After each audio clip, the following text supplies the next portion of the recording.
especially in top gear and you get on it here under power.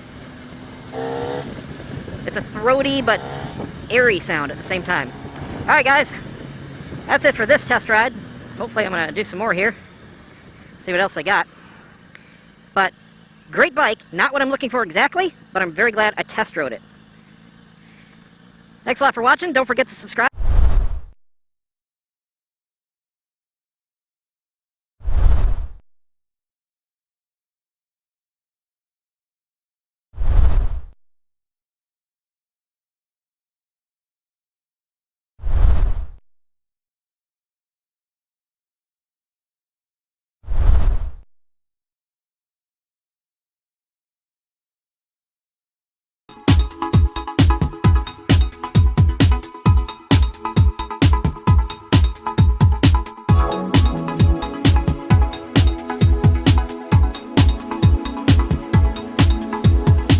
(2015) BMW S1000RR second ride review. Let's get a few things out of the way right up front.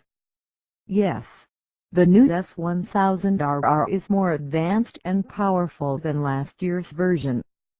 Furthermore, BMW claims it has shaved an impressive 8.8 pounds from the bike for 2015.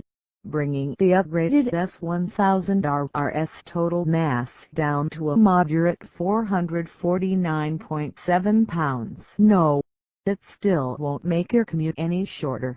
And no, the modern superb bike isn't a great tool for casual street riding. Even if that superb bike now has heated grips and cruise freaking control. However, the industry's constant search for more power, better handling, trickier electronics, and less weight does count. Damn it. Scoff if you must. But today's practical motorcycles, the sporty standards, sporty sport tours, and sporty adventure bikes, are all decades ahead of where they would have been if not for the constant evolution of the supersport/superb bike classes.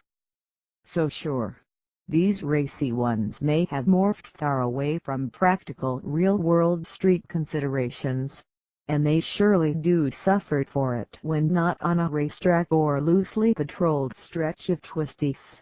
But racetracks do exist. Heck, it seems there are more of them every day, and many are booked months in advance. Clearly there is a healthy market for truly track-focused motorcycles. In that context, 2015 is going to be one hell of a year for street-legal superb bikes. So without further bloviation, I give you a second on-track impression of the 2015 BMW S1000RR.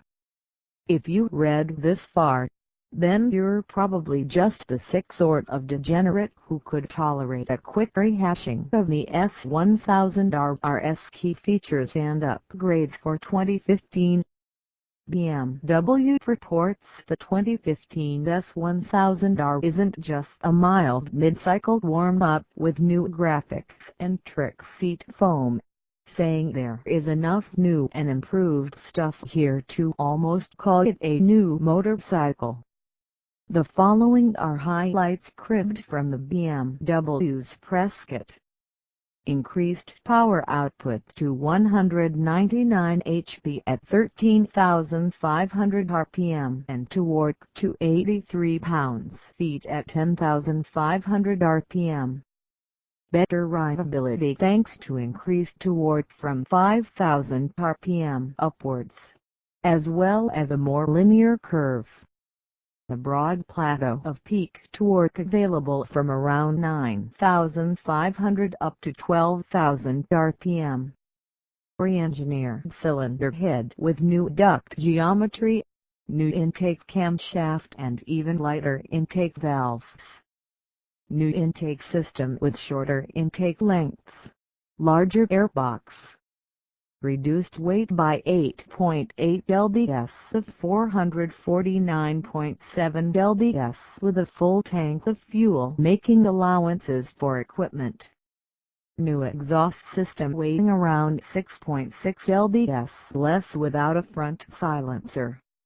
Riding modes Rain, Sport, and Race as standard, plus the option of the Ride Modes Pro, which adds 2 additional modes, slick and user configurable for optimum adaptation to riding conditions. Launch control for flawless starts as part of the optional Ride Modes Pro feature. Pit lane speed limiter for maintaining an exact speed in the pit lane as part of the optional Ride Modes Pro feature. Lighter frame structure with an optimized blend of rigidity and flexibility for more traction, greater precision and clear feedback. Refined chassis geometry for even better handling, increased traction and unequivocal feedback at the limits of performance. Fully adjustable spring elements with optimized negative spring travel for more banking clearance and greater agility. Improved version of electronic dynamic damping control DVC familiar from the HP4, as a factory option. Race ABS with optimized setup. Dynamic traction control DVC with precision calibration in 7+ steps. Gear Shift Assist Pro for fast clutchless upshifting and downshifting as a factory option. New electrical system with a more powerful sensor box and lighter battery. Instrument cluster with extended array of functions and wide variety of information. Restyle